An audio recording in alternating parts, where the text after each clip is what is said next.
Bonjour à toutes et très heureuse de vous retrouver pour un mardi de la clé sur femmes et sport et tout l'enjeu féministe et tout l'enjeu pour les droits des femmes des sports. Nous vivons cette soirée à un moment historique pour les droits des femmes que nous devons notamment à toute l'équipe de la mairie de Paris et à Hélène Vidard qui a suivi ce dossier abondamment et qui l'a suivi et alimenté et initié. Et je voudrais dire pourquoi, en tant que féministe des années 70 et toujours engagée, très engagée pour les droits des femmes, ce moment est pour nous historique. Très simplement parce qu'il y avait très peu de sport à la télévision à l'époque pour les femmes, que nous avons fait du sport. Nous sommes en fait les quelques féministes des années 70, nous avions ce point commun aussi, nous avions le sport. Et je voudrais rappeler à cette occasion que deux grandes figures féministes françaises ont imposé le sport, deux grandes intellectuelles. Je veux parler de Marie Curie. Marie Curie a obligé ses filles à faire du sport. C'était absolument indispensable. Elle disait un corps sain, un esprit sain. Et que Simone de Beauvoir, que j'ai bien connue pendant 16 ans, était très sportive et même qu'elle épuisait tout le monde par ses marches à pied de 20-25 km à travers les collines, comme elle l'a raconté elle-même dans ses mémoires. Alors, c'est un moment historique parce qu'aussi, il y a à la fois le pire et à la fois le plus extraordinaire en cette année 2024. Le pire, c'est bien sûr l'Afghanistan et l'Iran, notamment, il y a d'autres pays pour lesquels c'est affreux, mais je dirais le pire parce que je suis de la génération, et Claire également, Claire Dessin également, où nous avons vu les femmes afghanes en jupe se promener comme vous et moi, et les femmes iraniennes également. Donc, ce retour au Moyen-Âge, aux ténèbres, est particulièrement terrifiant. Et en même temps, nous avons vécu, grâce à des militantes féministes, nous avons vécu l'inscription de l'IVG dans la Constitution cette année et les Jeux Olympiques avec, pour la première fois, la parité pour les Jeux, mais pas pour les Jeux paralympiques. Mathilde Pétriot va nous en parler. Mais c'est pour dire donc que c'est quand même une année extraordinaire et qu'il y a encore énormément de progrès à faire. Il y a des problèmes pour les financements des clubs de sport. Et je voudrais rappeler juste à cette occasion 5 minutes sur Alice Milliat, à laquelle nous devons tant. Nous la connaissons, mais je crois qu'il est quand même bon de la rappeler. Elle s'est battue, elle a accompli un long combat pour la participation des femmes aux Jeux Olympiques.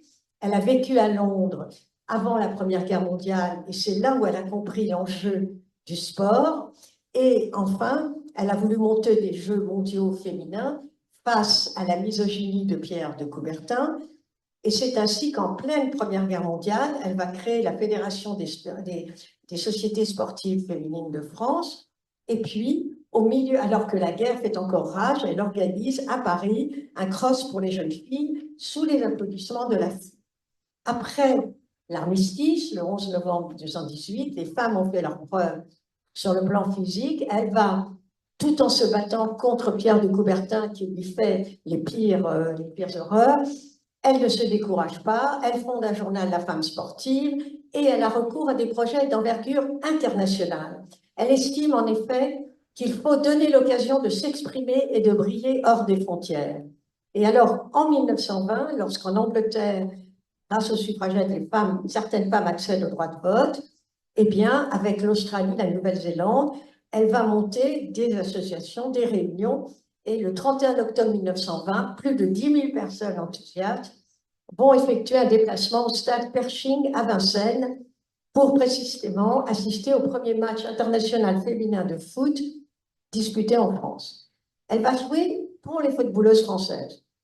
Elle organise des Jeux féminins en 1922, c'est-à-dire 2 ans avant les Jeux olympiques prévus à Paris en 1924. Et elle continue, elle va se battre contre l'avis du CIO. Et ensuite, les jeunes femmes vont gagner leur indépendance et ils vont finalement obtenir qu'en août 1926, eh bien, les femmes vont pouvoir être présente aux Jeux Olympiques, mais que pour quelques épreuves, ce ne sera pas extraordinaire. Mais c'est une révolution. Et en 1928, Alice Milla devient même la première femme membre du jury olympique. Ça va continuer, elle va être très active jusqu'en 1936. Vous savez qu'il y aura le problème avec les Jeux Olympiques de Berlin.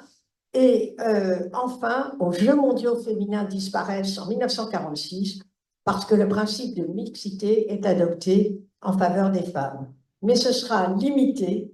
Il y a de nombreuses épreuves qui sont encore interdites aux femmes. Cela va durer assez longtemps et finalement, c'est en 1924 et en 2024 que vont adopter enfin la question des Jeux olympiques à parité. Alors, il y a, par rapport aux Jeux paralympiques, dont Claire Dessin, qui est vice-présidente de Femmes pour le dire, Femmes pour agir, sur la question, va nous en parler. Peut-être peux-tu dire juste, si vous le permettez, Hélène, peux-tu dire juste un mot de ce que tu as préparé là-dessus? Parce que ça a été un moment, moi je le trouve personnellement extraordinaire, de voir l'engouement, la solidarité du peuple français, des femmes et des hommes, pour les personnes souffrant de handicap, y compris les femmes, en particulier là. Claire, je t'en prie. Claire Dessin, vice-présidente de Femmes pour le dire, Femmes pour agir sur les femmes et le handicap. Donc, effectivement, c'est la première fois. Est-ce que vous m'entendez là? C'est vous? Non, attends, mais Effectivement, c'est la première fois que les Jeux paralympiques ont eu autant de publicité, qu'on les a aussi, autant que les Jeux olympiques, on les a médiatisés beaucoup. C'est vraiment la première fois, et donc c'était vrai qu'on s'est aperçu qu'il y avait un grand changement, et on espère que c'est un changement qui va être profond au niveau de la société. Concernant les femmes qui ont participé aux Jeux paralympiques, il faut savoir que là, la parité n'a pas été tout à fait atteinte, comme pour les JO, mais il y a eu quand même beaucoup de personnes, beaucoup de femmes. Hein. Il y a eu 4400 athlètes paralympiques, dont 1859 étaient des femmes, donc soit près de 46,5%. Donc, vous voyez, il y a quand même beaucoup de femmes qui ont été là. On espère que la prochaine fois, il y aura la parité complète. Et c'est 77 sportifs de plus par rapport aux Jeux précédents. Les athlètes féminines reviennent aussi avec une moisson de médailles. Donc, en or, je vous en cite 3. Marie Patouillet, qui avait fait du paracyclisme sur piste en poursuite individuelle. Emeline Pierre, pour la paranatation, 100 mètres nage libre femmes. Et enfin, Aurélie Aubert. Donc, Aurélie Aubert qui a été très médiatisée, hein, qui a fait pleurer d'émotion un certain nombre de personnes. Et donc, tellement elle était heureuse. Et donc, il y a eu la médaille d'or de la Bokia pour la première fois, justement, où elles étaient aux Jeux olympiques. Il y a eu également des femmes en argent, des femmes en bronze, qui ont été aussi très importantes au niveau des modèles qu'elles peuvent représenter. Donc, c'est très important qu'il y ait eu qu'on ait pu médiatiser de cette façon les femmes aux Jeux paralympiques pour montrer qu'elles étaient aussi capables, que même elles étaient même peut-être plus capables encore que d'autres, et qu'elles avaient des astuces, qu'elles avaient des moyens pour devenir de grandes championnes. Alors, je voudrais faire une aparté en disant que c'est très important parce que ça donne des modèles. Donc, ça donne à des petites filles qui peut-être n'avaient pas eu l'idée, qui ont un problème physique ou un problème mental. Ça leur donne une idée peut-être de pouvoir se découvrir par le sport et se dévoiler par le sport. Il faut savoir que le sport, c'est vraiment quelque chose qui est très important parce que ça permet de sortir de l'isolement et de se dépasser et d'aller toujours plus loin et d'aller dans les limites, aller de plus en plus loin, et que le public, surtout, puisse vous admirer, puisse regarder ce que vous faites, et ça vous donne une grande confiance en soi. Je pense que c'est très important ensuite pour la vie de toutes ces femmes qui sont handicapées, qu'on est souvent en train de voir leur infériorité. Donc, il y a aussi quelque chose de très important, c'est de montrer que toutes les femmes ils peuvent pratiquer le sport. Et pas seulement les championnes, mais aussi de montrer que toutes les personnes peuvent pratiquer un sport et en pratiquant un sport se dévoiler et s'enrichir. Et donc, c'est important que le sport amateur aussi soit très, très développé et que les femmes handicapées puissent pratiquer aussi des sports. Donc, il y ait l'accessibilité Et on se bat beaucoup sur cet aspect de l'accessibilité des piscines, des stades, pour qu'elles puissent pratiquer aussi et devenir éventuellement de grandes championnes. Oui, merci beaucoup, Claire. Alors, merci pour ton intervention. Je vais donner la parole, je vais vous proposer, on va écouter avec grand plaisir et grand intérêt Hélène Bidard, qui est maire adjointe de Paris, chargée de l'égalité femmes-hommes, de la lutte contre les discriminations et les droits humains. Je voudrais dire donc, Hélène, vous êtes très engagée depuis votre toute première jeunesse, notamment au Parti communiste français. Vous avez monté beaucoup d'opérations pour les femmes, contre le sexisme, pour la protection, et on vous remercie, on vous exprime notre reconnaissance là-dessus. Et vous avez été très active pour la préparation des Jeux Olympiques.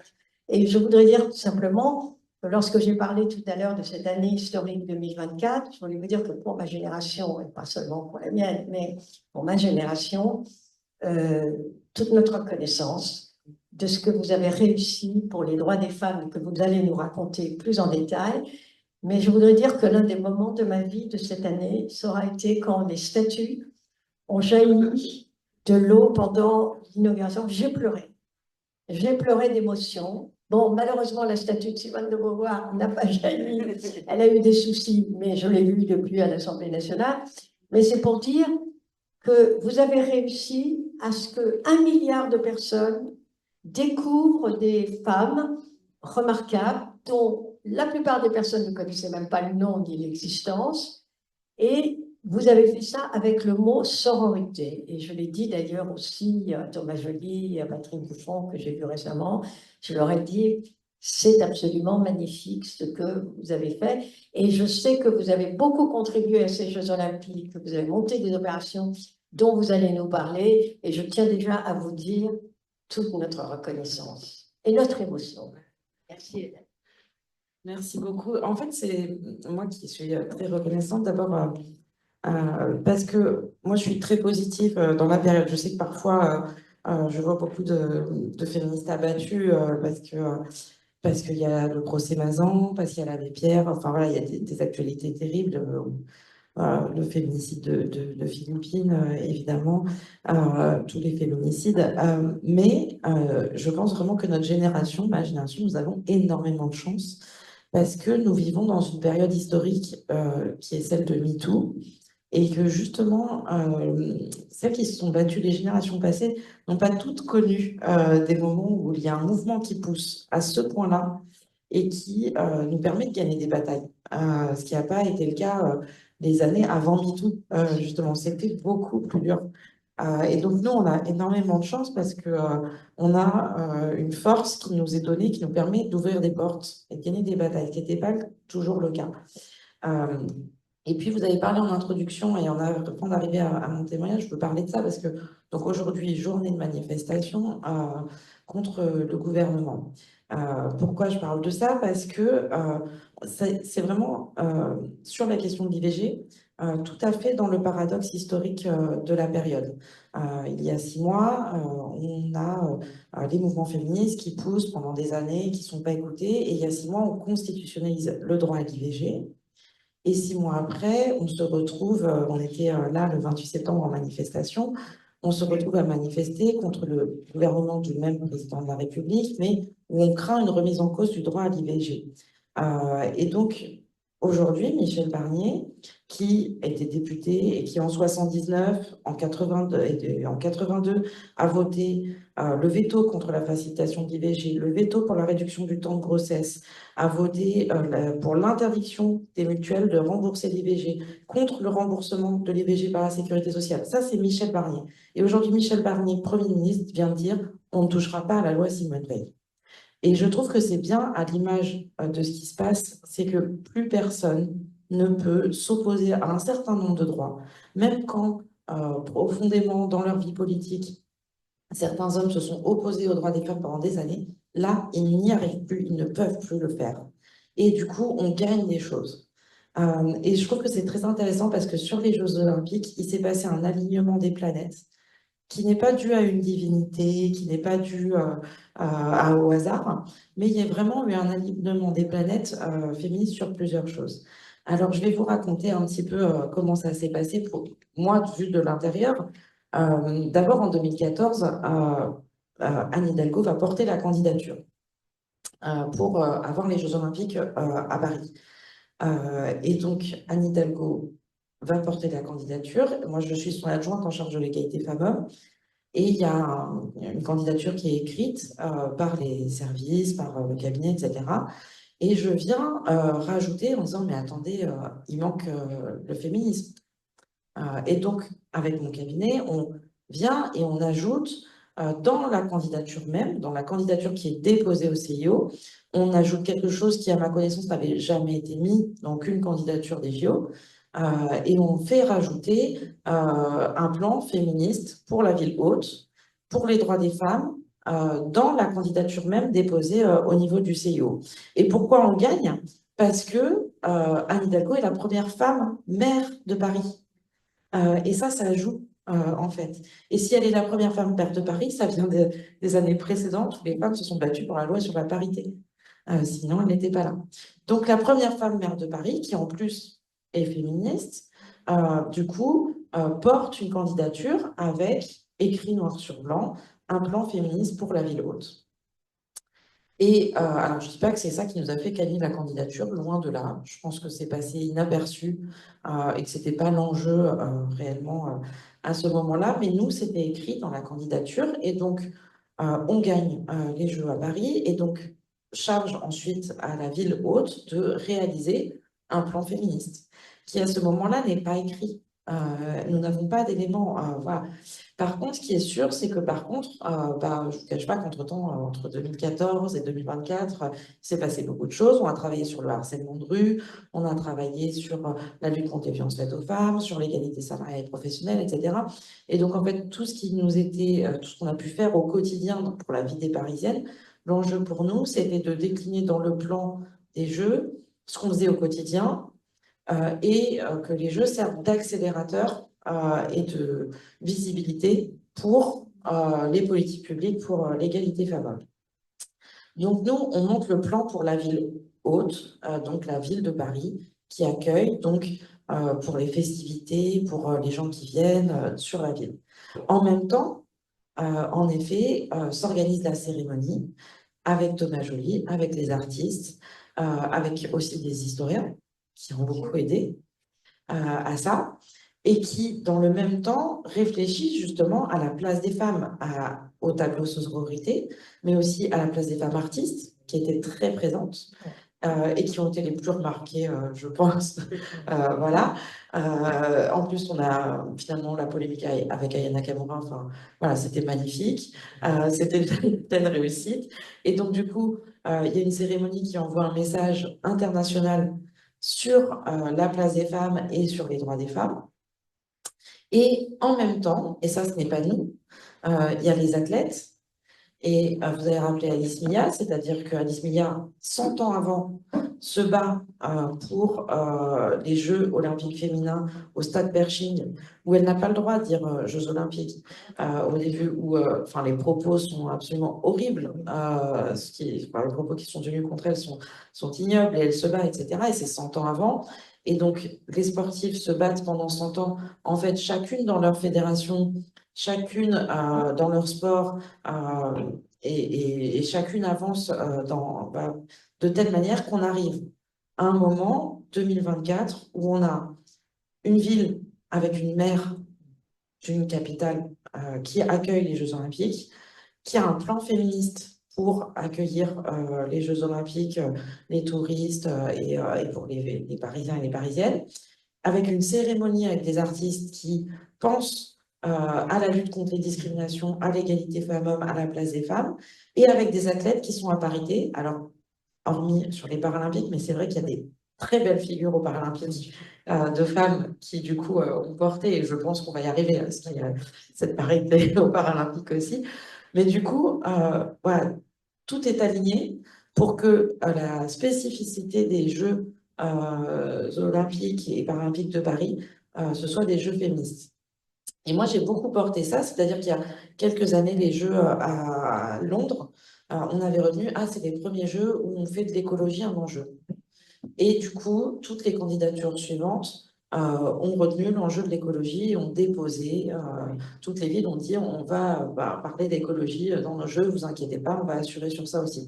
Et moi, ce que je veux profondément, c'est que ça puisse continuer aussi. Alors, continuer pour Paris, je vais expliquer après un peu plus dans le détail le plan, mais aussi continuer pour les prochains Jeux olympiques et paralympiques partout, c'est-à-dire qu'il y ait maintenant l'enjeu environnemental, l'enjeu social, on l'a eu en plus en France avec la charte des droits sociaux aussi avec Bernard Thibault, et l'enjeu féministe qui soit porté maintenant dans toutes les candidatures. Et le but, c'est aussi, on a fait beaucoup de presse internationale pour pousser et expliquer quel était ce plan pour que ça puisse aussi permettre de gagner des droits et d'être un accélérateur et que ça devienne un incontournable des candidatures aux Jeux olympiques et paralympiques.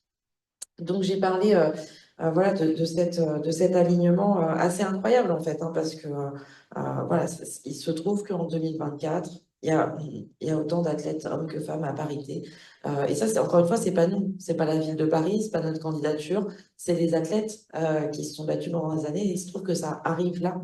Voilà, enfin, il y avait vraiment une conjonction importante. Et du coup, j'en viens, parce que ce que j'ai pu dire en introduction, c'est que c'est vrai que, il y a ce qui se passe dans le monde, en Iran, en Afghanistan, on pourrait dire aux États-Unis sur la remise en cause du droit à l'IVG, enfin on peut citer énormément de pays. Et en même temps, si ça arrive là, à ce moment-là, sur des Jeux olympiques en 2024, je pense que c'est pas pour rien. C'est aussi que les mouvements féministes traversent le monde et c'est aussi qu'à un moment, il y a une conscience qui fait que ça devient incontournable partout, dans la culture, dans le sport et que nous, on a été très surpris. Les dispositifs que nous avons pu mettre en place, chaque fois que les journalistes interrogeaient des touristes, tout le monde trouvait ça absolument merveilleux, mais aussi normal. Personne ne remettait en cause le fait qu'on mette en place des dispositifs dédiés aux droits des femmes. Et donc, et quels que soient les journalistes internationaux, tout le monde dit ah, c'est super, c'est la première fois. Mais après tout, c'est normal, ça devrait être tout le temps comme ça. Donc, il y avait vraiment quelque chose de l'ordre de la banalisation qui est, je pense, hyper intéressant. Pardon.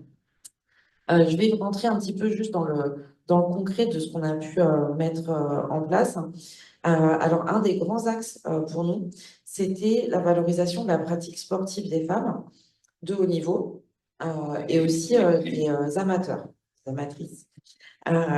Et donc, on a déjà 2 ans avant les Jeux olympiques et paralympiques, on a mis en place ce qu'on a appelé un appel à projet qui s'appelle Paris Sportive. Et donc concrètement, on a à Paris 53% de Parisiens qui sont des Parisiennes. Il y a plus de femmes que d'hommes à Paris. C'est pas pour rien, c'est parce qu'on a plus de services publics, on a plus de crèches, les transports en commun, etc. Donc il y a beaucoup de femmes, notamment des femmes seules avec enfants qui viennent à Paris. Il faut en avoir les moyens et trouver un logement, mais elles vont rechercher la ville parisienne parce que elles se sentent plus en sécurité qu'ailleurs, et y compris en sécurité par les services publics. Et par contre, on a beaucoup moins de créneaux sportifs pour les femmes que pour les hommes, mais alors dans des très grandes proportions de différence. Et donc, du coup, on a cherché à solliciter les terrains d'éducation physique et notamment ce qu'on appelle les TEP, c'est les terrains qui sont en libre accès dans l'espace public. Et quand on laisse des terrains en libre accès dans l'espace public, nous, on a travaillé avec Édith Marouet-Joules, Yves Rebaud sur genre et espace public. Et en fait, quand on laisse comme ça, il n'y a que des hommes qui vont s'installer avec un ballon, qui vont prendre l'espace et les femmes ne sont pas dans l'espace public. Donc, on a financé des associations et ce qui était intéressant, c'est qu'on a suscité le fait que des associations, des clubs sportifs répondent aux appels à projets en s'alliant avec des associations féministes. Donc, des espèces de couples d'associations féministes, clubs sportifs. Alors, parfois, il y a des associations, des clubs sportifs dédiés aux femmes. Il n'y en a pas beaucoup, mais il y en a. Donc, on a pu les valoriser. Et puis, il y en a d'autres. Voilà, on a suscité le fait que les clubs sportifs s'intéressent aux femmes. Donc, ils n'étaient financés spécifiquement que pour mettre en place des activités sportives dans l'espace public. Alors, il y avait de tout, hein, il y avait de la boxe, du foot, enfin, il y a vraiment de tous les sports dans l'espace public pour les femmes. Et c'était vraiment très intéressant parce qu'il y avait, moi j'ai fait un peu le tour, alors il y avait des fois, c'était des petites filles, voilà, élémentaires, classe élémentaire, des filles qui allaient dans l'espace public avec une animatrice faire du foot. Et c'est vachement bien, on a envie de se dire, ah, elles vont continuer. Et il y avait des choses qui m'ont encore plus marqué, c'était les mères de famille.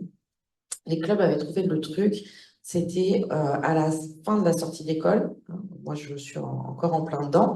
Donc, la sonnerie, c'est 8h30 maximum. Et donc, à 8h45, les mamans se retrouvaient sur le terrain d'éducation physique avec dans un coin tous les caddies, parce qu'après, elles vont faire les courses. Et donc, du coup, elles laissent les enfants à l'école, dans un coin tous les caddies, et là, dans le 18e, dans le 19e, dans les quartiers politiques de la ville, bah, elles posaient tout sur les côtés, elles discutaient d'abord entre elles, et puis ensuite, basket, enfin voilà, elles faisaient du sport avec les animateurs, avant de reprendre leur vie, donc d'aller faire les courses et d'aller chercher les enfants, etc., etc. Et donc, il faut des créneaux horaires spécifiques qui va avec le temps, notamment des femmes seules avec enfants ou des femmes qui ont plusieurs enfants et qui n'ont pas un travail à côté, etc. Donc, il faut bien réfléchir aussi. C'est pas le temps des hommes. J'entendais encore il y a peu de temps à la radio des hommes raconter que eux, c'était 8 heures de travail, 8 heures de repos, 8 heures de sommeil. Et ça, c'était un slogan, je crois, des années 80 qui disait c'est bien une journée d'homme parce que c'est une journée d'homme parce que le ménage n'existe pas, les courses n'existent pas, l'école n'existe pas, enfin voilà, aider les personnes âgées, ça n'existe pas. Donc voilà, il faut s'adapter au temps aussi de femmes qui ont en plus les charges familiales, les dents, etc. Donc on a travaillé sur ça et ce qui est intéressant, c'est que ça continue qu'on continue à financer les clubs spécifiquement pour du sport par et pour les femmes dans l'espace public. Et donc ça, c'est ce qu'on appelle un héritage des Jeux pour nous sur l'aspect sportif. Après, je ne vous cache pas qu'il va falloir aller plus loin que là, aujourd'hui. Le sport a toujours été pensé par et pour les hommes dans l'investissement, sur le fait de faire des terrains sportifs uniquement pour des sports qui n'intéressent que les hommes, qui sont en non-mixité masculine. Et d'ailleurs, ça ne gênait personne, la non-mixité masculine. Mais il va falloir à un moment, forcément, réduire le temps des hommes pour laisser la place aux femmes. Parce que la ville, elle n'est pas extensible, qu'on ne va pas ouvrir des espaces sportifs toute la nuit pour mettre les femmes pendant que les hommes seraient la journée. Donc, à un moment, là, nous, on a cherché des marges de manœuvre, mais ça ne va pas être suffisant. Et dans l'héritage, il va falloir un moment que les hommes entendent que soit on est dans du sport mixte, et moi, je trouve qu'il y a beaucoup d'avenir sûrement à ça, sur la mixité dans le sport, comme on a pu l'avoir par exemple sur le marathon pour toutes et tous, qui était une très très belle initiative aussi de ces Jeux. J'espère que ce sera aussi un acquis pour les Jeux suivants. Mais la mixité dans le sport est sûrement l'avenir et on le voit aussi sur les Paralympiques. Il y a des épreuves mixtes femmes-hommes qu'il n'y a pas sur les Jeux et c'est très réussi. Soit on arrive à la mixité, soit il va falloir que les hommes laissent plus de place aux femmes et à un moment se retirent d'un certain nombre de créneaux. Et il faudra bien en arriver là parce qu'on est très loin de l'égalité tout de même. Ensuite, il y avait la participation, je vais être plus rapide sur d'autres points, mais la participation des Parisiennes. Ouais.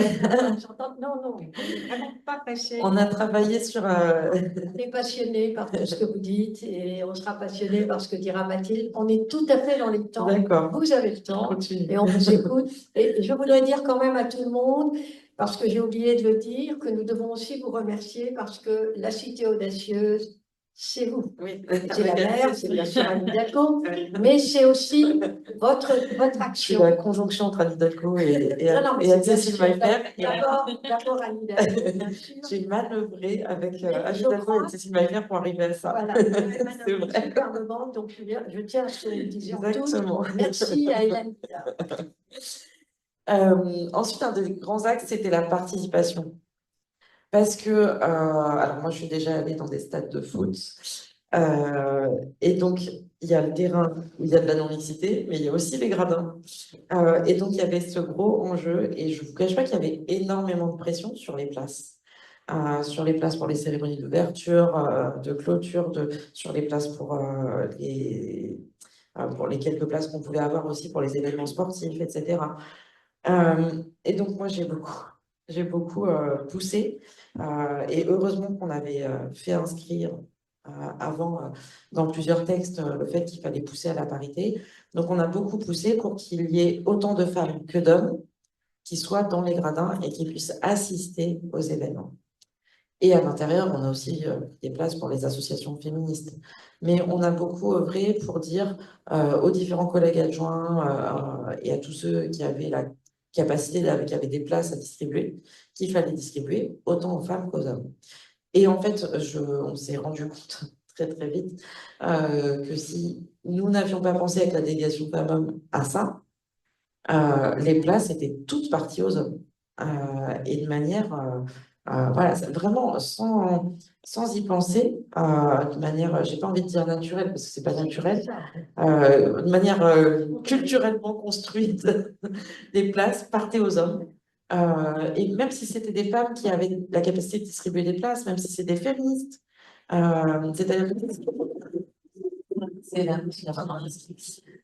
c'est-à-dire que si on ne pense pas activement à bloquer le fait de distribuer aux hommes et à répartir de manière paritaire et égalitaire, alors ça part voilà, donc très très vite vers les hommes. Donc on a beaucoup travaillé sur ça pour que dans les clubs sportifs, on pense aux femmes, pour que dans les associations jeunesse, on pense aux femmes, pour que dans les associations politiques de la ville, on distribue aux femmes, etc. Et c'était un grand enjeu, et d'autant plus que quand on distribue des places gratuites, les femmes ont quand même des salaires moins élevés que les hommes, ont moins de capacité financière que les hommes. Les familles monoparentales, femmes seules avec enfants, encore moins. Elles partent moins en vacances. Bon.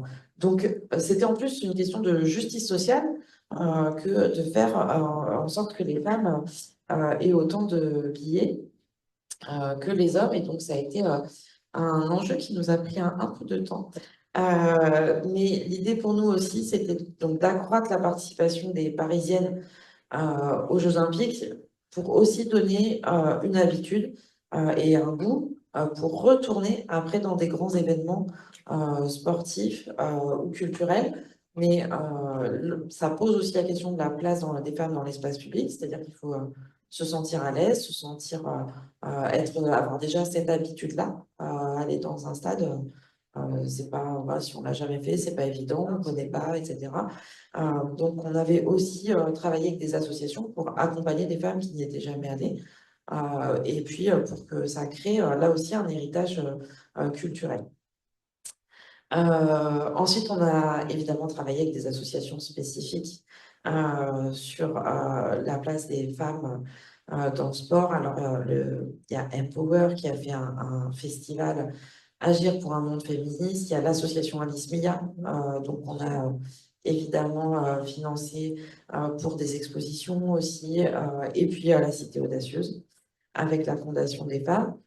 Et donc, on avait 5 lieux totémiques, c'est-à-dire en fait, c'est des lieux de festivités organisés par l'hôtel de ville et des lieux de festivités organisés par les arrondissements.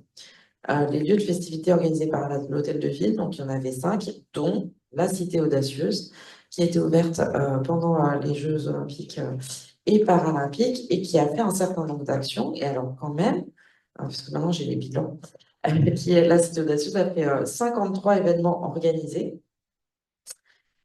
des projections, des tables rondes, un festival de sport, de la diffusion d'épreuves.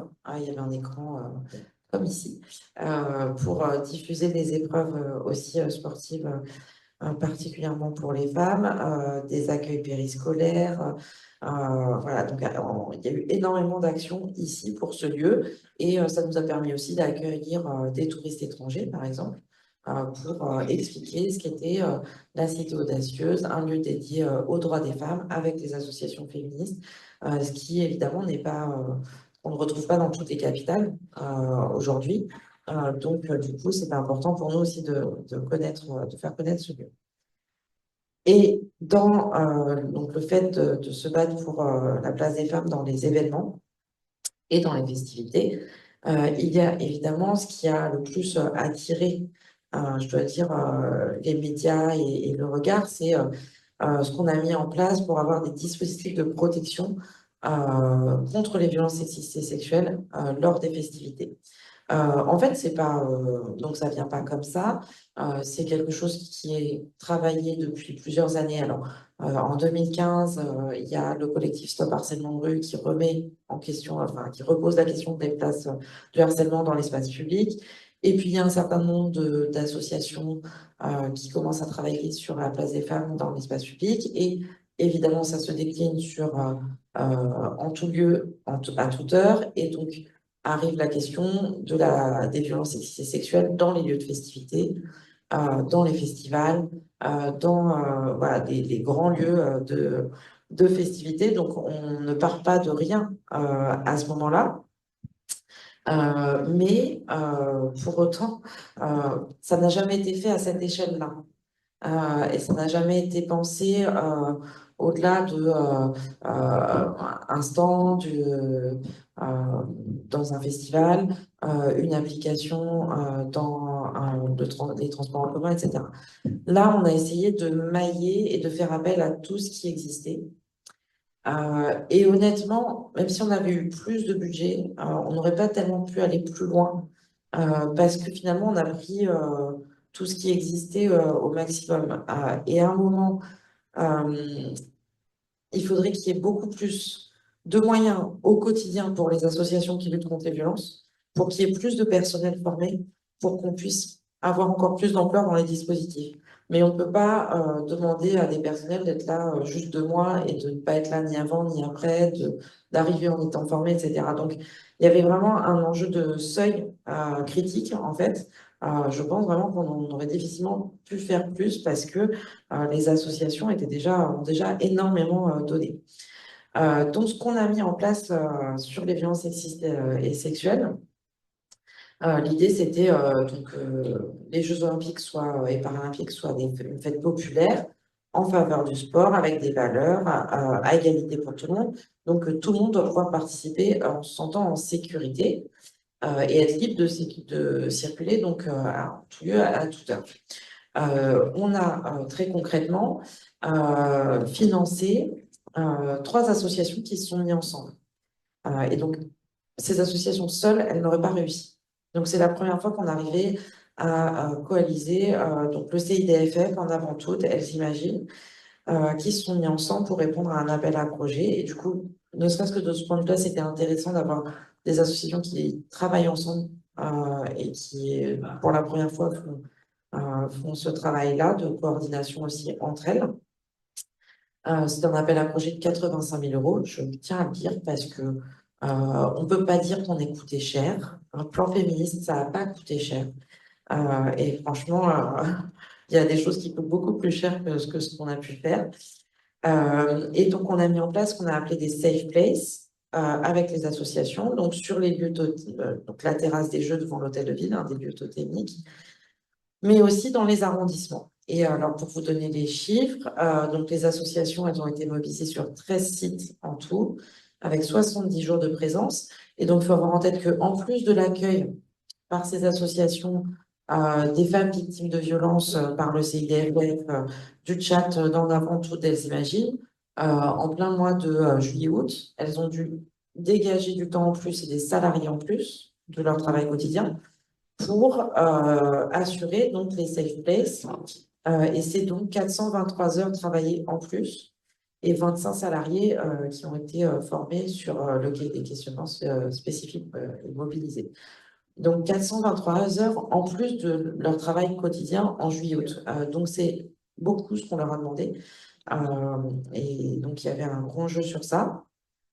Nous, on avait des bilans toutes les semaines sur ce qui se passait. Donc c'était très intéressant et on a ça.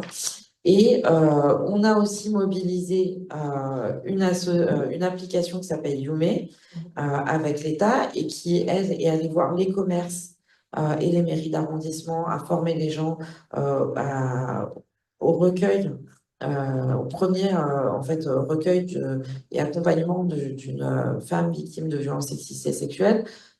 Et puis ensuite, ils vont évidemment orienter vers la police, la justice, etc. Mais c'est vraiment le premier accueil, les gestes qui sauvent contre les violences sexistes et sexuelles. Donc, on a travaillé aussi avec eux, avec le barreau de Paris aussi, qui a fait des permanences juridiques.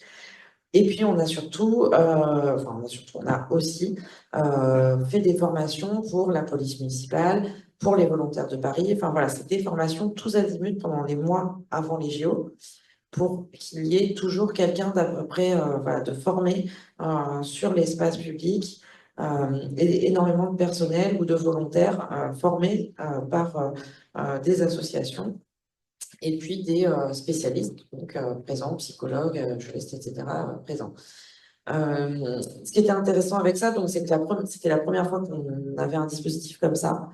Moi, ce que je porte, c'est que quand vous allez dans un festival ou dans tout événement grand public, vous allez toujours avoir une tente avec la protection civile qui est là et qui fait les gestes de premier secours. Ils vont pas remplacer les pompiers, ils vont pas remplacer le SAMU, ils remplacent pas un médecin. Mais par contre, si vous faites un malaise, tout le monde, tout organisateur prévoit la protection civile, donc prévoit la tente, la protection civile, et donc vous êtes amené à la protection civile, vous avez un accueil, et ensuite ils vont prévenir les professionnels. De la même manière, je voudrais maintenant que partout en France, dans tous les grands événements, mais je suis sûre que si on le fait à Paris, en France, on arrivera à ce que ça puisse aussi se faire dans d'autres pays et à ce que ça essaime partout. Maintenant, on doit avoir systématiquement une safe zone contre les violences sexistes et sexuelles dans tous les grands événements, dans les événements sportifs, culturels, dans les concerts, etc. C'est simple, c'est exactement comme pour les gestes qui sauvent et la protection civile, on doit avoir les gestes qui sauvent et la lutte contre les violences sexistes et sexuelles, la lutte contre les agressions. Donc, il faut arriver maintenant, je pense, à généraliser ça. Aujourd'hui, je ne pense pas qu'en l'état des finances, je ne pense pas que les associations puissent répondre à tout festival, etc. Et donc, du coup, il va falloir financer bien plus les associations, mais je crois vraiment qu'on doit généraliser cet accueil. Et puis, dernier point de communication, on a travaillé avec l'État qui a fait une campagne pour rappeler la loi sur la loi abolition sur l'enjeu de la prostitution. Et ça a été travaillé avec l'État pour le coup. Donc voilà, c'était les grands axes qu'on a pu mettre en place. Ce qui est juste intéressant par rapport à ça, c'est que dans les bilans, ce qu'on voit, c'est que finalement, il y a eu moins d'agressions sexistes et sexuelles que ce qu'on pouvait imaginer à la base. Et par contre, un phénomène qu'on n'avait pas anticipé, il y a eu beaucoup de femmes victimes de violences conjugales qui sont venues sur ces lieux-là pour signaler des violences conjugales. Et parfois, il a même fallu organiser un hébergement d'urgence et un départ des femmes victimes de violences conjugales. Ça veut dire qu'elles sont victimes de violences conjugales, que le CIDFF est là tous les jours à Paris. Enfin, voilà, les associations, elles ont pignon sur rue. Mais c'est parce qu'elles ont vu la communication pendant les JO sur les safe places qu'elles sont venues sur les lieux de festivité des JO pour rencontrer des professionnels et signaler les violences conjugales dont elles étaient victimes. Et on a eu notamment aussi signalement d'une tentative de féminicide aussi.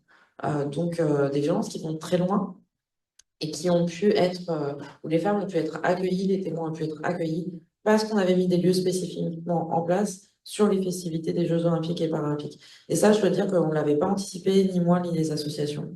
On parlait de violences sexistes et sexuelles dans l'espace public, alors qu'en fait, c'était des violences conjugales qui finalement ont été très présentes dans les signalements qu'on a retrouvés sur ça. Oui, c'était inattendu. J'en arrive au dernier point, c'est Paris, capitale des droits des femmes. Évidemment, ça nous a beaucoup intéressé de profiter de l'exposition de Paris, du fait d'accueillir le monde pour pouvoir parler au monde et expliquer quels étaient les droits des femmes et notre plaidoyer pour les droits des femmes dans le monde. D'autant plus que donc, quelques mois avant, on constitutionnalise l'IVG. Et nous, à ce moment-là, avec la Fondation des femmes, au Trocadéro, on crée un événement avec un écran et on retransmet la constitutionnalisation de l'IVG.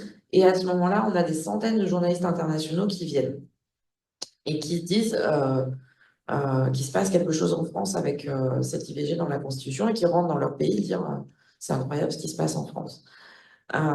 Et donc, du coup, on sait qu'on va parler au monde entier avec les Jeux Olympiques et Paralympiques. Et du coup, j'ai créé cet outil qui s'appelle le passeport parisien des droits des femmes. Alors, pourquoi? Parce que comme pour le violentomètre, moi, je crois qu'il faut créer des outils papier. Et je ne crois pas que tout passe par Internet. Et par, ça peut être utile, mais je pense qu'il faut créer aussi des outils qui restent. Et donc, du coup, on crée ça. Et l'idée de ça, de cet outil, c'est sur chacune des pages, on a rappelé ce que disait la loi sur les droits des femmes. Alors, par exemple, là, je suis sur les mutilations sexuelles féminines, interdites en France, etc. Donc, ça rappelle concrètement l'article de loi. Oui. Nous avons distribué. Ça rappelle l'article de la loi à chaque fois, avec des lois importantes, comme par exemple la loi sur la laïcité, le droit de croire ou de ne pas croire, le droit justement à l'IVG, le droit à l'éducation. Donc, ça rappelle à chaque fois les droits tels qu'ils existent. Et à côté, la page d'à côté, c'est où réaliser ces droits, donc la liste des associations ou des services publics qui vont pouvoir vous aider à rendre effectifs les droits. Puisque vous vous rappelez du débat sur l'IVG, où on a finalement voté, les parlementaires ont voté le fait que l'IVG était une liberté, mais pas un droit effectif. C'était tout le débat. Donc, du coup, nous, on a mis la loi et comment rendre le droit effectif. Pourquoi c'était important pour nous de sortir ça? On en a fait une exposition qui est à la Cité Audacieuse aussi, parce que on souhaitait d'abord que ce soit donc un plaidoyer international, et on a en tête évidemment, par exemple, avec la loi sur la laïcité, les femmes afghanes, les femmes iraniennes. Et donc, on a en tête aussi le fait de pouvoir envoyer ce message internationalement d'un certain nombre de libertés que nous avons la chance d'avoir en France et qui sont inscrites dans nos droits. Mais on avait aussi en tête le fait que les femmes, qu'elles soient touristes, réfugiées, étrangères, d'origine étrangère, voilà, quelles que soient les générations dont elles viennent et les pays dont elles viennent, souvent, elles n'ont pas accès à leurs droits parce qu'elles ignorent leurs droits, voire parfois parce qu'il y a des informations organisées sur leurs droits. Et donc, du coup, pour nous, si nul n'est censé ignorer la loi, d'accord, nul ne devrait ignorer ses droits et ne pas pouvoir bénéficier de ses droits parce qu'on ne l'en informe pas. Et donc, pour nous, c'est un document qui nous sert aussi d'héritage parce que ça doit servir maintenant à toutes les femmes qui arrivent sur le territoire parisien. Et donc, encore une fois, qu'elles soient touristes ou qu'elles soient là pour plus longtemps, qu'elles soient réfugiées, quel que soit leur passé et les violences subies, elles doivent pouvoir connaître leurs droits. Donc maintenant, on distribue ça dans les services publics, dans les mairies d'arrondissement, avec les associations féministes, et on espère en distribuer encore plus. On en a distribué 20 000 pendant les Jeux Olympiques. Et on va continuer à distribuer ce document, qui est aussi un document d'héritage important et qui rappelle donc la lutte contre les violences, l'égalité salariale, ce qui parfois nous semble acquis, immuable, mais qui ne l'est pas, puisqu'il suffira d'une crise politique, économique ou religieuse pour que les droits des femmes soient remis en question, mais surtout la suite de Simone de Beauvoir. Ces droits ne sont jamais acquis, vous devrez rester vigilante votre vie durant. C'est ce qu'on a mis. Et voilà, vous devrez rester vigilante. C'était important pour nous d'écrire pour justement pouvoir dire, si on veut que les femmes restent vigilantes, il faut les informer, il faut pouvoir les aider avec ces documents. Donc voilà, ça fait aussi partie de l'héritage des Jeux Olympiques féministes. Voilà. Quelqu'un qui aurait parlé celui-là. Alors, je voudrais dire vraiment du fond du cœur, je ne dis pas ça en tant que présidente de Femmes Monde, mais je dis ça en tant que militante féministe depuis plus d'un demi-siècle, vraiment du fond du cœur. Merci pour tout ce que vous accomplissez. Et je vous dirai ce que j'ai dit aux militantes féministes, sénatrices et députées quand vous avez réussi à faire passer la loi, à inscrire l'IVG dans la Constitution. Vous avez dépassé nos rêves. Vous avez dépassé tous les objectifs qu'on espérait. On n'en espérait pas autant, ce n'était pas possible. Et tout ce que vous venez d'exposer, c'est du concret.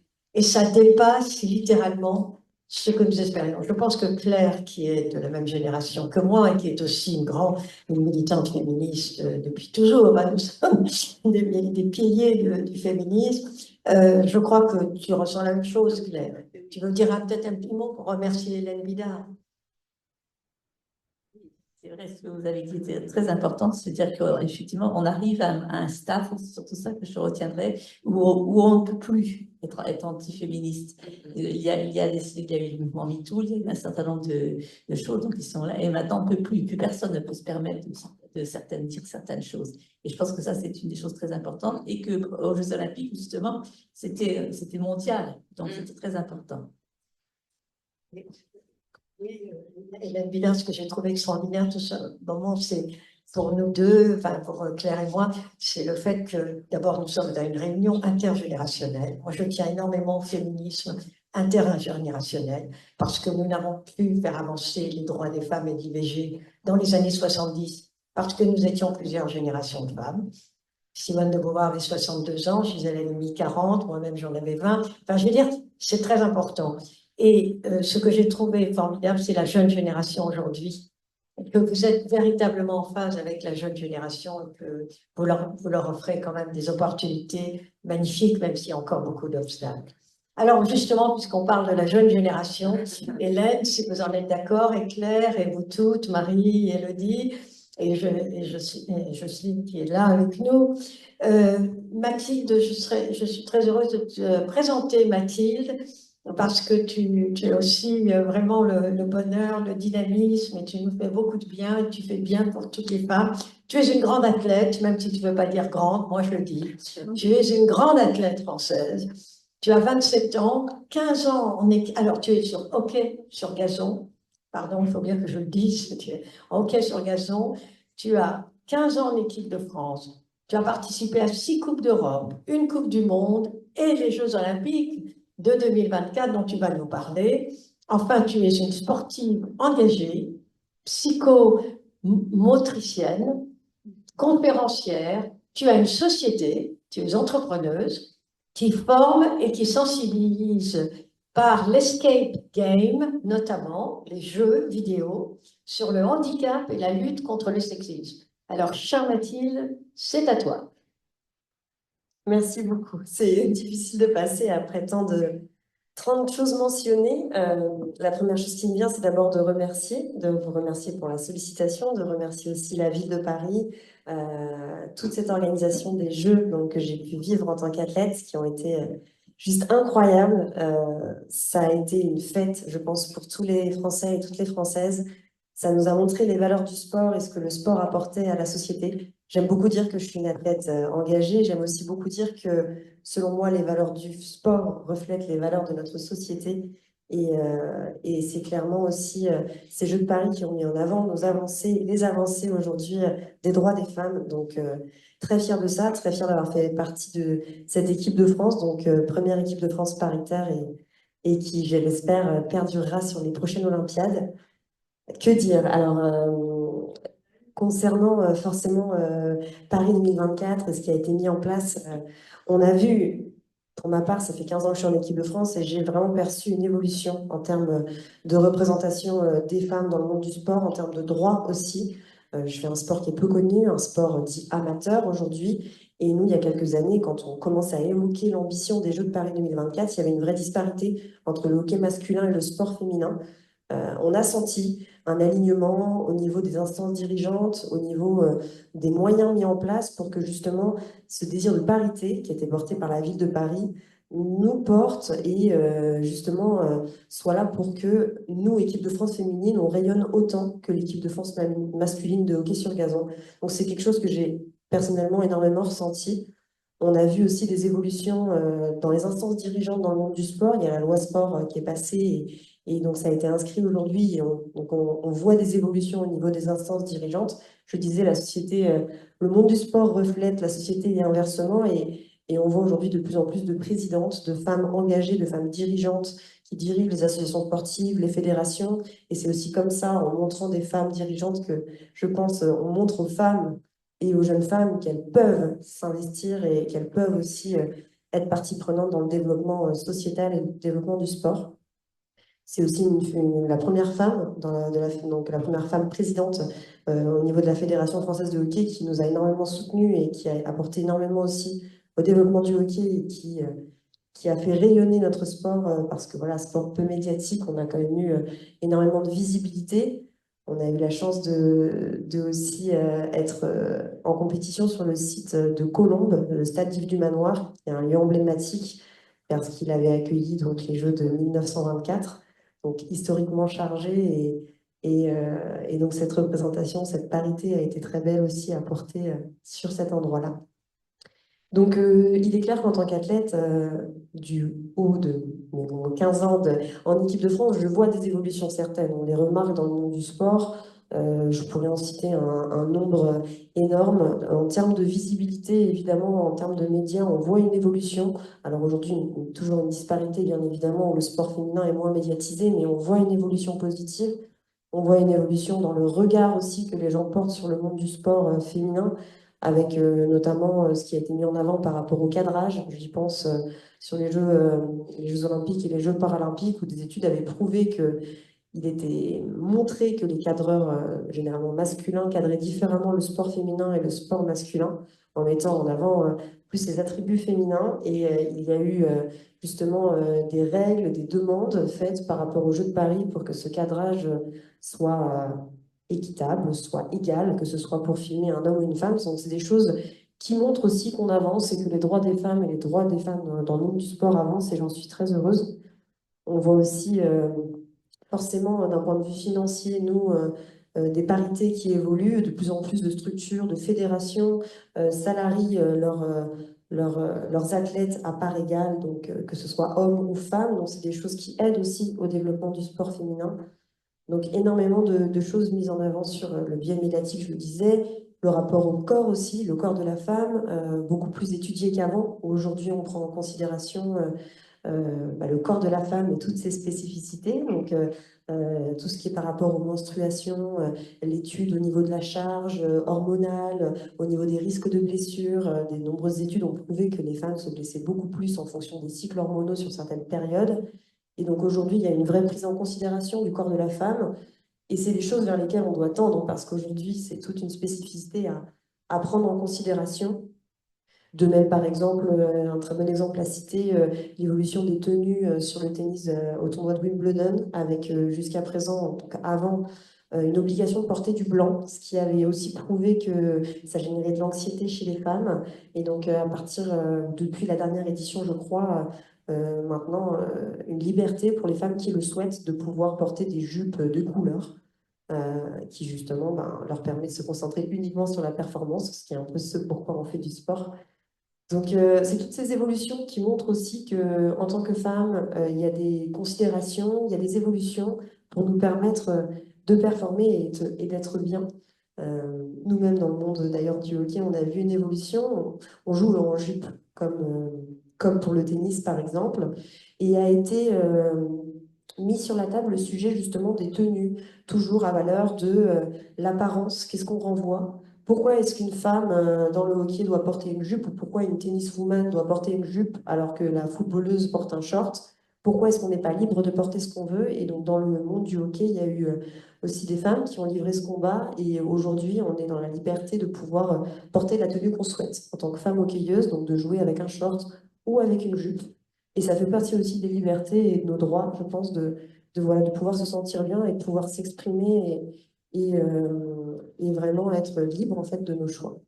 Donc c'est des choses que je vois forcément moi de mon prisme et de mon regard d'athlète qui sont super parce que voilà on voit des évolutions. Je pense qu'il y a encore énormément de choses qui vont pouvoir évoluer par la suite et c'est justement en s'engageant et en parlant des évolutions et de ces combats et des petites avancées qu'on arrive à décloisonner et à faire justement mettre en avant le sport féminin, mettre en avant les évolutions et la beauté aussi de la parité dans le sport.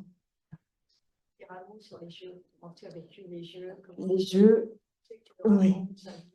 tu racontes tu as eu du monde. Les Jeux Olympiques, c'est une expérience unique hein, pour une athlète. C'est souvent ce qu'on dit un peu l'apothéose, hein, le point culminant pour ma part. Tu as été gardienne de l'équipe. Exactement, donc j'ai joué les Jeux Olympiques, je suis olympienne, je suis très fière de pouvoir le dire. C'est quelque chose de très fort. C'est quelque chose de très fort et c'est quelque chose d'unique. Sincèrement, en tant qu'athlète, donc j'ai vécu énormément de compétitions, mais de cette ampleur, de cette intensité, jamais. On s'est senti en sécurité, on s'est senti soutenu, on s'est senti valorisé. Vraiment, le village olympique nous a permis de nous exprimer.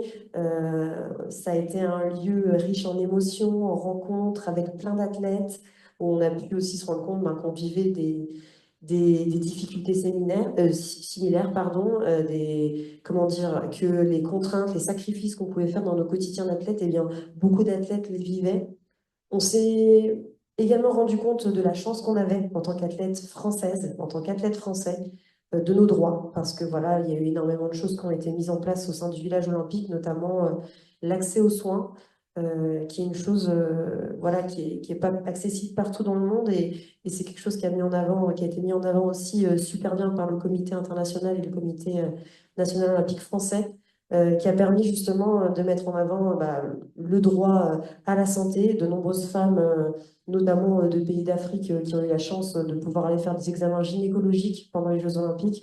On avait des examens médicaux de toutes sortes si on le souhaitait. On a un accès aux soins donc, qui montrait aussi cette évolution et la dimension aussi sociétale que le sport en France a et que la France a aussi en s'engageant sur la politique de santé.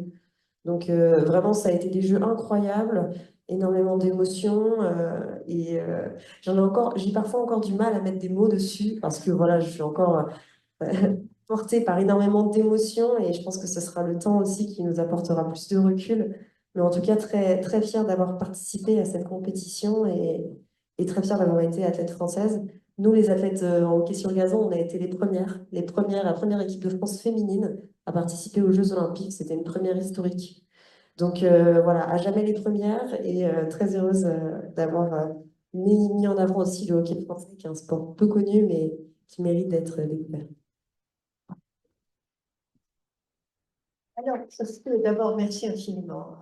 Vraiment, c'est très inspirant. On est déjà encore porté par la formidable réussite de ce que vous avez réussi. Mais là, on est encore plus porté ce soir. Et ça, c'est très beau.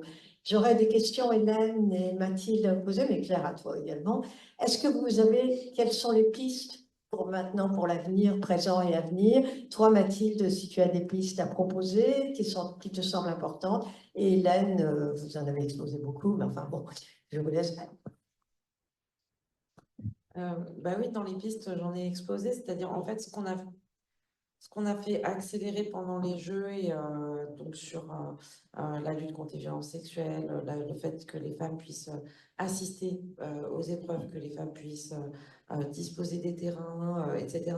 En fait, c'est tout ça qu'il faut arriver à continuer. Mais c'est vrai qu'il y a un gros enjeu, c'est pas gagné.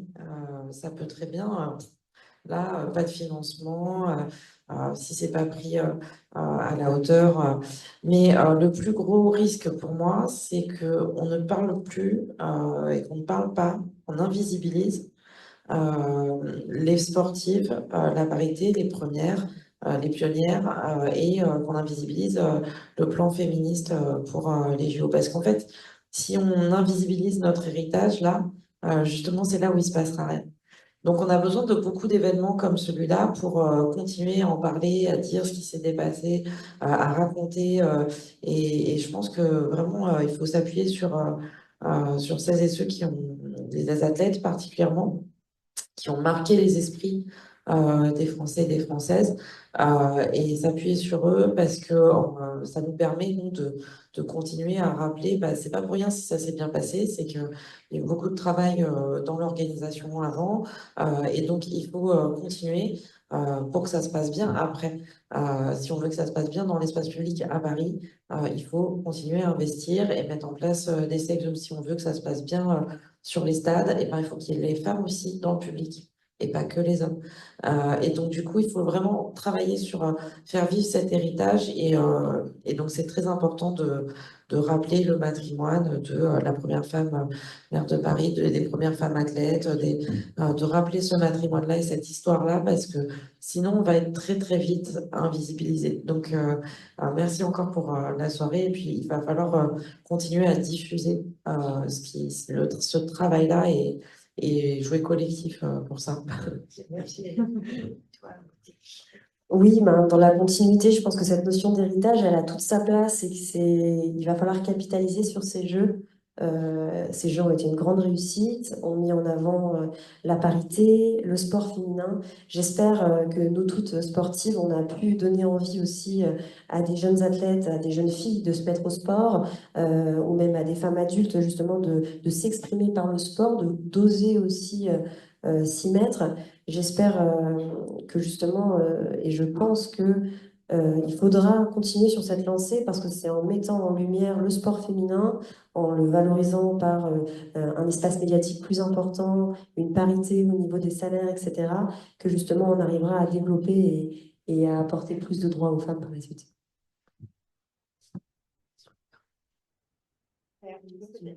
Oui, je voulais juste, et après on aura la question. Oui, pardon, bien sûr. Après, Donc, je voulais dire, oui, moi aussi, je pense que c'est effectivement cette notion d'héritage que maintenant on continue et que surtout ça ne s'arrête pas et que ça n'en retombe pas dans l'invisibilité, effectivement. En particulier pour les femmes Et handicapées. en particulier pour les femmes handicapées, pour lesquelles c'était vraiment très, très important. C'est une telle façon de s'intégrer à la société que c'est vachement, c'est très, très, très important. Et donc de garder cet héritage.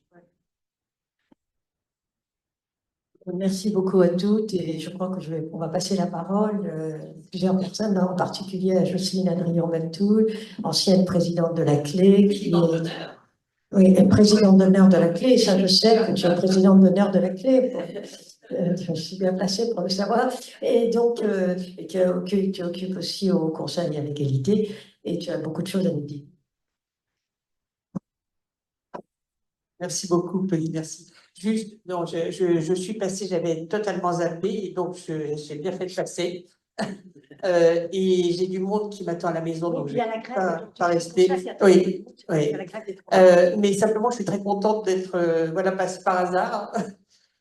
Merci à vous, et puis de trouver que des têtes amies en plus, donc ça me fait plaisir.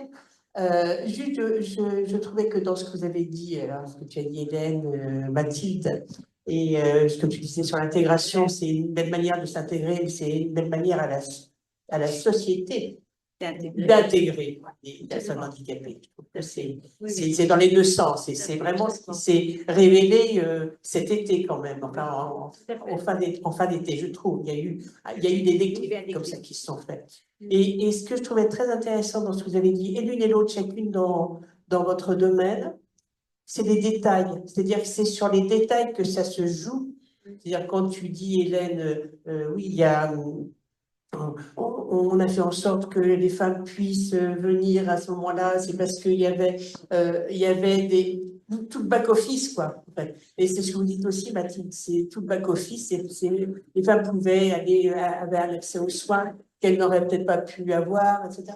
Et tout ça, c'est vraiment, on dit d'habitude, le diable est dans les détails, non, la femme est dans les détails, ou les femmes sont, la déesse femme est dans les détails, et je trouve que c'est là que ça avance aussi, parce que c'est les voix des femmes qu'on entend. C'est-à-dire, ce genre de choses que vous dites, les petites robes blanches, quand on a ses règles, ou ce que tu expliquais sur, on a osé dire qu'on avait des violences conjugales, alors là c'est les sports, mais on peut parce qu'on a un espace pour. Il n'y a que les femmes qui peuvent faire passer comme ça, faire déclencher des choses. Je pense que jamais ce serait rentré tout bêtement dans l'esprit des hommes qui étaient avant extrêmement majoritaires dans tous ces sujets, dans les grands événements mondiaux comme celui-là. Donc la parité, elle sert aussi à délier la parole des femmes, mais aussi à faire avancer la société tout entière. Donc en tout cas, bravo et merci à toutes pour... Mais on a un problème ce soir parce que tu sais, c'est la grève des transports. Donc, beaucoup de personnes. Ouais.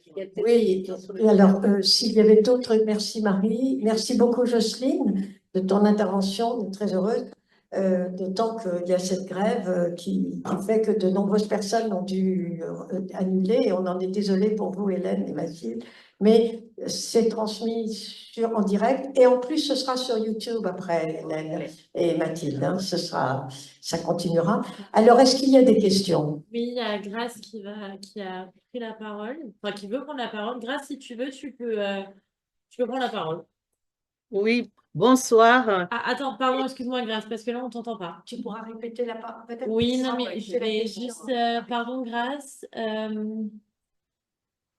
est-ce que tu peux essayer de parler? Oui, bonsoir. Là, vous Oui, m'entendez? oui, on t'entend et on te voit aussi. Hop. Ok, c'est très bien.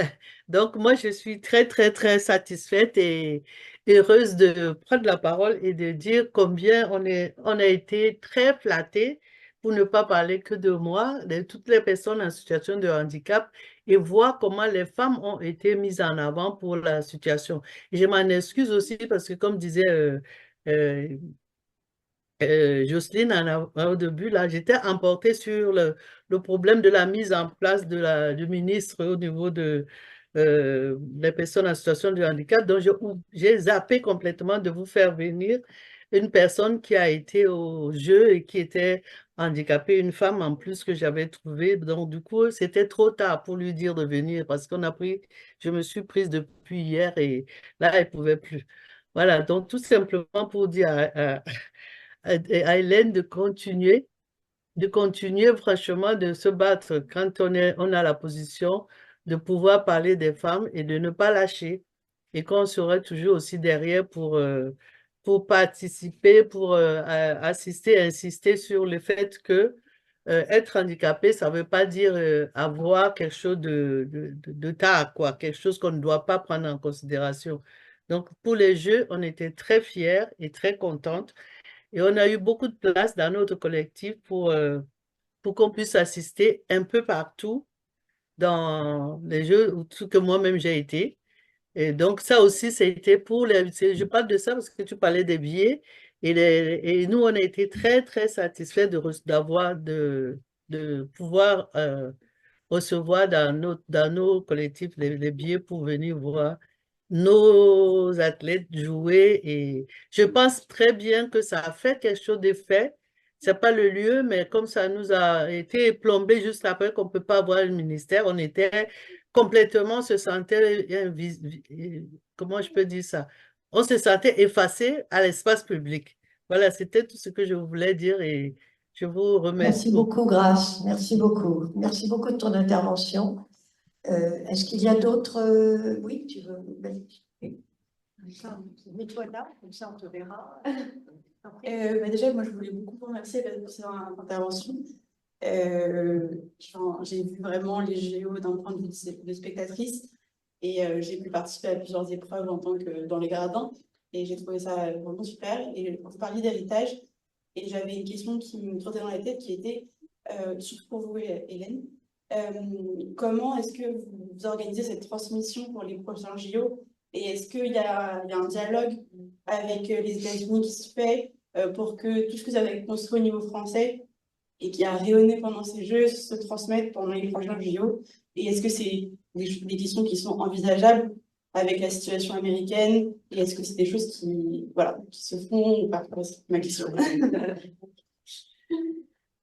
Alors, c'est complexe parce que ça nous dépasse un peu tout ça. Mais moi, j'ai vu deux choses. D'abord, j'étais très contente que Los Angeles invite Billie Eilish comme chanteuse quand ils ont récupéré la flamme, parce que c'est une féministe, abolitionniste. Enfin, voilà, super. Voilà, c'était un bon choix d'artiste femme. Mais surtout, en fait, en tant que ville haute, on peut organiser des festivités, mais nous, on n'organise pas les événements sportifs. Et donc, du coup, il y a voilà, des choses, c'est le CIO qui organise et pas nous. Mais ce qui est intéressant, c'est qu'à force de faire plein de médias et de dire les safe zones, etc., parce que moi, j'étais moi-même surprise, hein, mon cabinet, on n'a pas pu faire une revue de presse de tous les médias qu'on a fait. parce qu'on était débordés.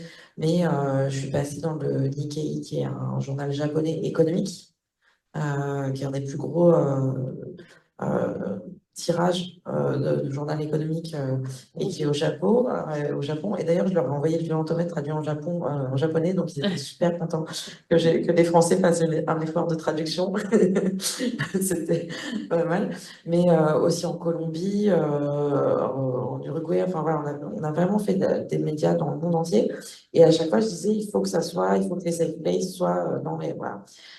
À force de marteler et d'utiliser les médias, je sais que le CIO a pris contact avec les équipes de la Direction générale d'organisation des Jeux Olympiques de Paris. Donc pas avec les féministes, mais avec les organisateurs des Jeux.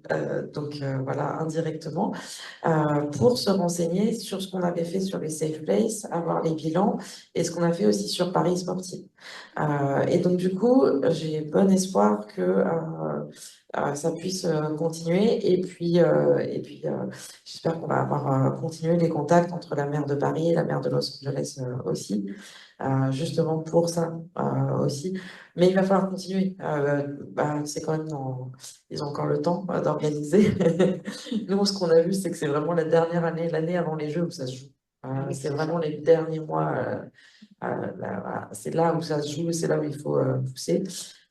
Et donc, du coup, voilà, en tout cas, on est mobilisés. Je sais que la Fondation des femmes aussi, pour que la dernière année avant les Jeux de Los Angeles, voilà, se rappeler à eux et leur dire, leur rappeler ce qu'on a fait. Voilà. Mais je crois qu'on a aussi besoin, nous, d'écrire, de faire des vidéos, enfin, et de traduire. Parce que pour l'instant, c'est vrai qu'on est très centré sur on veut un héritage pour Paris, on veut un héritage pour la France. Mais ce serait bien qu'on ait un message internationaliste et voilà, qu'on traduise les choses. Voilà. Une petite vidéo sur Instagram. Ouais. Et les podcasts. Attendez, je passe à la conseillère communication. La conseillère communication, la plus jeune de toute l'Assemblée, c'est normal que ce soit moi qui fasse la communication aujourd'hui. Petite vidéo, les réseaux sociaux, les podcasts. Et vous savez, Hélène, je le dis tout le temps à la jeune génération, parce que je suis marraine de plusieurs. Je suis d'abord présidente d'association et marraine d'association féministe jeunes. Je leur dis toujours Twitter. Je sais, Hélène, mais je vous suis sur Twitter, notamment. Enfin, je vous suis tous les jours sur Twitter, sur les autres. Et je dis, il ne faut pas laisser aux autres, même s'il y a des défauts dans Twitter, les mouvements féministes doivent faire pression sur Twitter. Et nous sommes un certain nombre de quelques copines féministes à faire pression tous les jours sur Twitter. Donc, les réseaux sociaux, c'est comme ça que vous pourriez passer des messages en les faisant aussi en anglais. C'est-à-dire soit traduire en anglais, mais vraiment, vous feriez français-anglais déjà, vous obtiendriez beaucoup de choses. Voilà. Et la parité aux athlètes de Los Angeles. Oui, il faut une parité. Il faut une parité sur. Il faut que ça devienne. Il faut que ce soit inscrit, selon moi, en fait, dans les textes, pour que ce soit une obligation, comme ça l'est aujourd'hui dans les instances dirigeantes. Pour moi, c'est pas un droit, c'est un devoir que de représenter autant d'hommes que de femmes. Donc, mon souhait, ce serait que ce soit inscrit, oui, tout à fait. Et par les Paralympiques, pour les Paralympiques, bien évidemment. Tout à fait. Alors, est-ce qu'il y a d'autres questions? Alors, peut-être que Hélène, est-ce que vous avez quelque chose que vous souhaitez ajouter? Est-ce que je peux vous dire un petit mot, profiter de ça pour vous parler d'un sujet qui me touche, mais qui touche tout le monde, non, mais qui est lié à toutes les questions, parité, tout ça, c'est la dénomination. Je sais, enfin, je crois savoir que ça ne dépend pas uniquement de la mairie de Paris, mais si, Hélène, on pouvait compter sur vous pour faire pression. Je n'ai plus 20 ans, Claire et moi, nous n'avons plus 20 ans. Et j'aimerais bien, avant d'être une très, très, très vieille dame, que le musée de l'homme s'appelle le musée de l'humanité. J'en ai assez de passer devant le musée de l'homme avec un grand H. Est-ce que l'on peut, tu es d'accord, Claire? Oui, tout à fait. On n'en peut plus. Je vous le dis franchement, Hélène, à nos âges, on n'en peut plus. Alors, Et vous savez que je pense que la direction, alors c'est l'État qui décide et pas la ville, mais je pense que la direction actuelle est plutôt partante parce que j'ai entendu sur des soirées, par exemple, où ils s'étaient engagés dans la lutte contre le cancer du sein et pour la prévention du cancer du sein, on est le 1er octobre, donc voilà, j'ai pas mon ruban rose ce soir alors que je l'ai toute la journée, mais vous êtes en rose. Donc ça va. Mais ils avaient l'idée pour des soirées de baptiser Musée des droits humains. Donc pour des soirées exceptionnellement, la direction du musée a pu le faire Et donc, du coup, voilà, il faut continuer à pousser. Oui, oui, faut continuer. À force de faire des soirées, peut-être qu'on va finir par avoir sur l'intégralité de l'année. Ma génération, la génération. Et juste les sculptures du tableau sororité vont être dans le 18e arrondissement, installées dans l'espace public. Voilà. Donc, voilà, elles vont être refondues en métal, etc. Donc, ça va être, je ne sais pas, je ne veux pas les secrets, mais ça va être un processus un peu long. Mais donc là, elles sont à l'Assemblée nationale. Mais alors, l'idée, c'est vraiment d'avoir, la maire a choisi cet espace pour que ce soit un espace qui, justement, où on avait eu beaucoup de polémiques sur le harcèlement de rue, et que ce soit un espace complètement requalifié où les femmes prennent l'espace public. Symboliquement avec ces sculptures, mais aussi avec ça, et avec l'enjeu que, justement, oui, ça devienne un lieu très qualitatif, et où les femmes aient complètement leur place dans cet espace-là, et où il n'y ait plus de harcèlement de rue, et que ce soit un espace dédié aux femmes. Donc, la maire a volonté vraiment que ça permette aux femmes de prendre l'espace public physiquement. Merci beaucoup, Hélène. Mathilde, est-ce que tu veux nous dire quelque chose? Non, je pense qu'on a fait le tour. Je pense que j'ai remercié plein de Claire. Bon, alors dans ce cas-là, si vous le permettez, je voudrais remercier beaucoup Marie et Élodie qui ont fait un très gros travail de préparation.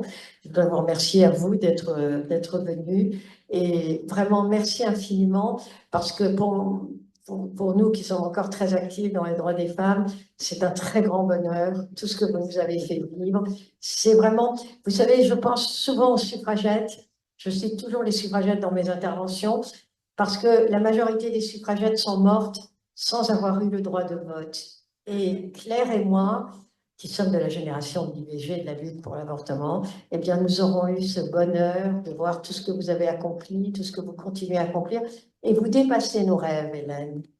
Donc vraiment, il faut que vous le sachiez, pour notre génération, c'est magnifique. Et pour toutes les femmes, et je le dis à celles qui nous entendent, vous mesurez à quel point nous avons de la chance et que nous vous sommes reconnaissantes de tous vos combats, à toutes les deux. Merci infiniment. Merci et bonne soirée à toutes. Et merci Marie, merci Élodie.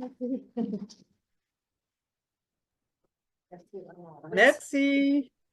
Au revoir. Et on fait une photo quand même.